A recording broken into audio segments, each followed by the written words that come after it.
My name is Luke Park. This Willowbrook Art Gallery, family owned and operated for past 31 years in Langley, in Willowbrook Shopping Center. How did you meet Richard? How did that happen?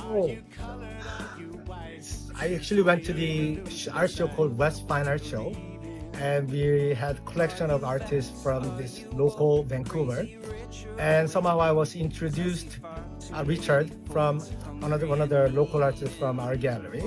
That's how we met him, and yeah, since then this is the third art show we are doing, and it's been great. I'm just helping inventory Richard Brodeur's art prints.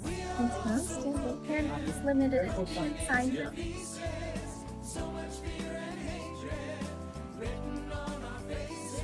Sold in Canada.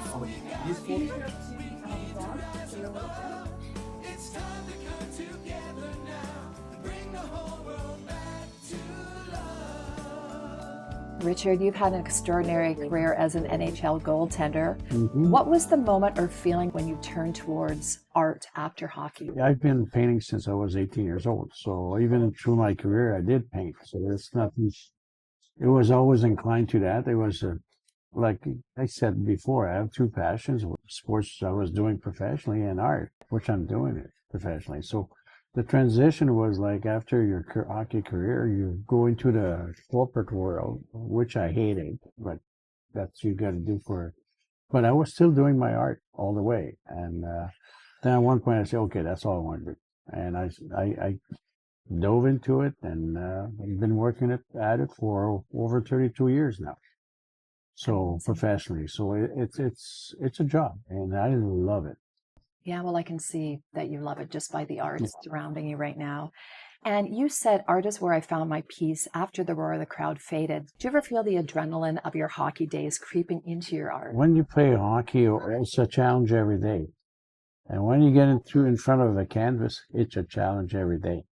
And it gets to me, and then when I get into this, I dealt with depression for over 40 years. And that was I would say that if it wasn't for that, my art, I'd be dead by now. So for me, that's huge.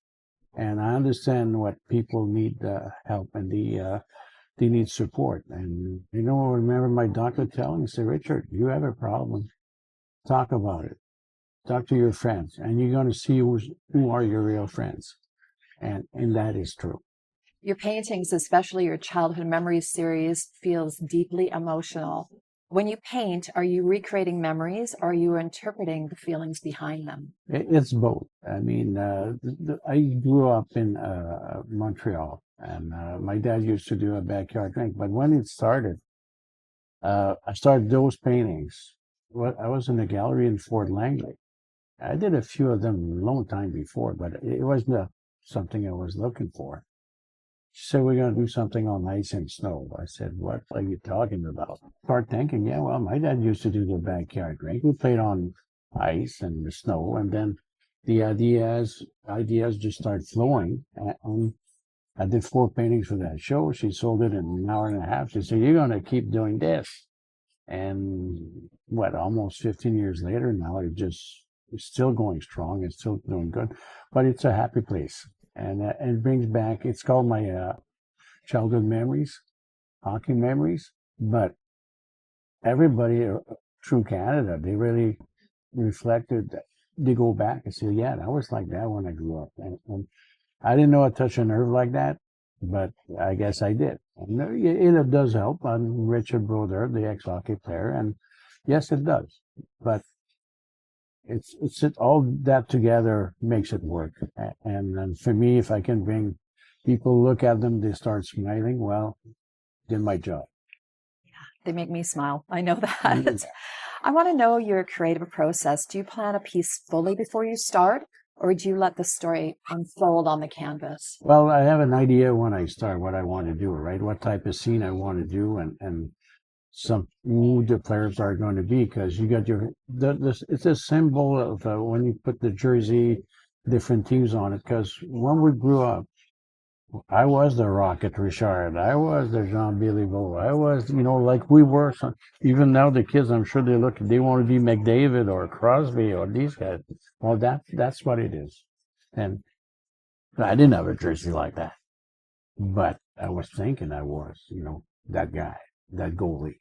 So that's what makes it fun to do. And people, I do commission painting now. They say, "Can you put Winnipeg against Calgary on the ice, close to Banff, on the lake there with them?" Yeah, sure, I'll do that. So that's their memories now. So, which makes me so it's fun. As a former goalie, precision and awareness were everything. So, do those skills influence the way you approach composition, light, or movement in your art? Oh, because other artists, some of them, they hate me because I'm really fast. When I get into it, I'll do a painting in a day. Sometimes 4 hours is done because I'm ready before I start. It's like you get ready for a hockey game. You just don't jump on the ice and start playing. You plan what you're going to do, who you're going to face, what you're going to do. Well, that's the same thing with a painting. When I start, I'm ready to. It might take 2-3 days sometimes for a process for a commission painting or something like that to say, okay, what am I going to do with this? I would do sketches. I would do this and that. But when I attack the canvas now, I'm on. It might not finish the way I think it would. It might change along the way, but that's the process I have. I have the image in my head before I start. Okay, awesome. Now, living on Vancouver Island, the landscapes are breathtaking, Yeah. and I love your Explore BC's West Coast paintings. How does the West Coast environment influence your colors, textures, or subject matter? Well, the colors and all that. Well, I live in Nanoose Bay, Vancouver Island. So you get out the door, it's there. So anywhere you go on the island, there's something to paint if you want. But for the colors, it's like it came from one of my mentors when I was really in the 30s. I was still playing for the Canucks then, and back east in the summer, that really international artist, a good friend, said, "Come paint with me." So for 3 days, I'm painting. And good French, he said, "Tabarnak, stop asking questions." So you know everything you have to know. You're very good. He said, "Find the color of your heart." I said, "Holy shit!" It was like that was all I needed. It takes time. It takes time. But then you say, paint like you. Don't paint like somebody else. You paint like you, and that takes a while. And then you work and you work and you work, and you miss, you're good, you miss. But it's a process that along the years is just, you became who you are, and you find your ways, you find your colors. And I'm big with colors. I'm big with contrast, and so I think I found my niche at one point. That's what I'm happy there. But I said before, I said it again. The day I die, I'll probably still be learning something about art, about the way to do it, and that's the fun part about art. Like that works. That was a little accident. That was a Ross that used to say that. Little Happy accident, right? but it was like that. Oh, okay. Then sometimes you try something and say, not working. Yeah. So it's not working for me. It might work for somebody else. So that's the process I do, and the landscapes are the same way. I like to give a mood to the painting, day or late afternoon or blistering beautiful day. Is it the fall? Is it the winter? You have to? That's a preparation, right? What do you want to do? Where do you want to go with it? So that's the way I approach a painting. It's just not put it there and paint. I don't do that. And your work often feels like a blend of memory and storytelling. Is there a particular painting of yours that holds a special meaning for you? I would say the backyard rink kind of hit me more because one is particular. My dad used to do the backyard rink, and so a little wee guy growing up, and I remember seeing him after working 12 hours that day, and with the hose in the back, he was hosing putting the water and make a rink for us. And that to me is like, that's where I learned. That's where I was maybe 4 years old when I had my first pair of skates and start playing there. So these are like when I say my childhood memories, that's the first one that came up. Yeah. That's the first one that came up. After that, we played on the street. We played on the municipal rink, outdoor rink. I played on the St. Lawrence River. I played on the farm, my uncle farm in Drummondville, and back there on the creek that going through it. We played everywhere, right? So Yeah. it's but the first memory is the backyard rink my dad used to. And that's so Canadian, because I remember being in Ontario when I was a young kid, having ice in the backyard. And So that's what I said before. I hit it to everybody, even Nova Scotia, even Finland and Sweden. I saw paintings there, and people saying they're Canadian living there. Even in Australia, someone from Australia said, "I want one of your hockey paintings. They're so good." I said, "You're in Australia with the kangaroos, are you?" She said, "She said yes, but I come from Winnipeg, so you bring me back home." Oh, So I love that's pretty neat. So Yeah, so we absolutely. can do that with a smile on my face too. You're generously donating a piece of art for our fundraiser, and it's on the Yeah. wall right there, which Yeah. is amazing, just on your right. Is there anything you'd like people to know about the piece you're donating? Its story, inspiration, what it represents, Yeah. and also what made you want to support the Gospel Mission Society and this fundraiser with Peacenik Collective? Well, I have a dear friend of mine, Randall Andrus. Every Wednesday he posts something about the mission, and I listen to him every Wednesday. And we've been friends for a long time. And if it wasn't for him, I probably wouldn't be here today. All right, so you two together, how did you meet each other? Oh man, gosh. you go first. We go way back. Originally, back in the day, I used to golf quite a bit and got involved with the Jake Milford Golf Tournament and did sponsorships and so on. So our paths started crossing back in the Canuck days. And then there was a gap. I had a business. I was in the mining business, so I was traveling quite a bit. And then took some time off, and I was walking my dog one day, and he was walking his dog one day. And Tony. yeah. Yeah. So wow, right? And that was it. We just started talking, and we had some mutual friends, but we also had mutual personal things that we were going through. We both have lived through the anxiety, depression parts, and struggled with those, and we were able to commiserate with each other, you know. And through that, we just kept in touch, and Richard has been following us at the mission, as I think he said in his earlier interview.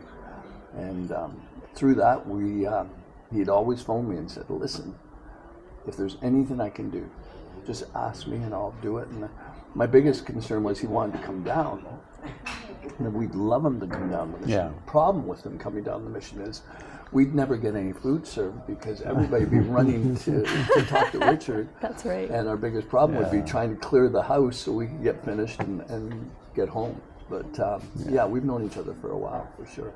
That's fantastic. I was at the mission 2 weeks ago now, and it's quite amazing. If you ever get a chance, maybe wear a disguise and come down. I could put a big hat. Or the glasses and the mustache. I want to go one Wednesday. Yeah, we'd love to have you for sure. Yeah, I mean, what they do is just incredible. From the moment I walked in the door, everybody just knew what they were doing, and everybody got busy. There was soup cooking and sandwiches. You know, it's a worthy cause. It's something that I do a lot of fundraising and stuff like that and helping out, and they ask me to say a few words all the time, and I always finish with this.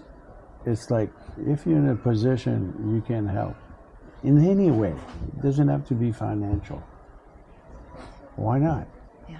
Because I mean, if you do that, if everybody does that, and sometimes I talk to a room of 300 people, 400 people, if every one of you here do some one thing and to help, wow, that would be a lot better world. Yes, So absolutely. that's the way I see life, and if I can, well, why not? So I'm in another church next week, by the way. So there we go. So why not? And that's the thing. I think it's ingratiated in our DNA. I think that we're all called to serve in some manner.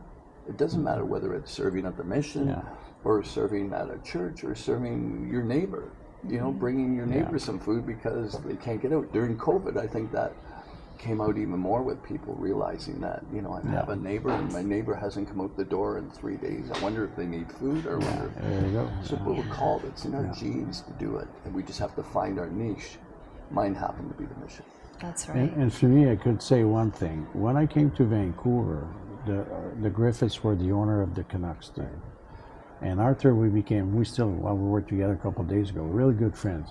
But When they put in your contract when you sign with them, we had to do 5 function a year, event a year, to help out in the community. Not the big function like everybody's like, no, different little things, go to a school, go whatever. And I think it did help me to understand why not. You just see the smile of people, if you can help people a bit. That to me, kudos to the Griffiths back in the days. I don't know if they still do it now or whatever, but in my days I thought I brought the players close to the communities then. Really close, and they would help to understand we're part of it. And everybody is part of the same family. Yeah. So yeah, help. Exactly. Well, thank you so much for your time. Absolutely. Yeah. Fantastic. That's my buddy here. There you go. Thanks. Awesome. No, you really appreciate that. Oh, We you're really welcome. appreciate You're that. welcome. It's huge. The mission is important to us. And then I'm really happy if I can help. That's not much to tell you the truth. So if hey people, get off the wallet and buy it. All That's right. right. We need to raise money. Absolutely. If people want to find your art, where can they go? Well, right here, we're the Brook Gallery. We have a show. My art is here all year round. I'm in the GS & Company in White Rock. I'm in Fort Langley. I'm at Country Lane. That's my around here. I'm in Chemainus on Vancouver Island, and I'm going to be at the Impress in Victoria the whole month of December, working there. So I do a lot of shows, different shows that way too. So I have 2 youngs in Quebec, which I do business with, but that keeps me busy. It keeps you busy, and also online they can find you. BrodeuRartist.com. Come and see me, and you can buy right online if you want. That's awesome. Okay. Thank you, guys. And I'm going to thank you so much for your kind donation of this beautiful piece of art for our fundraiser to help raise funds for the Gospel Mission Society at our Peacenik Collective on December 5th. Yeah. And thank you everyone for watching. We hope to see you at our concert. So wow, It's not you're what just we gifting us are, it's this. what we This is do that amazing. makes Thank the you so world much. better. Wow, incredible. We are all so broken, broken into pieces. So much fear and hatred.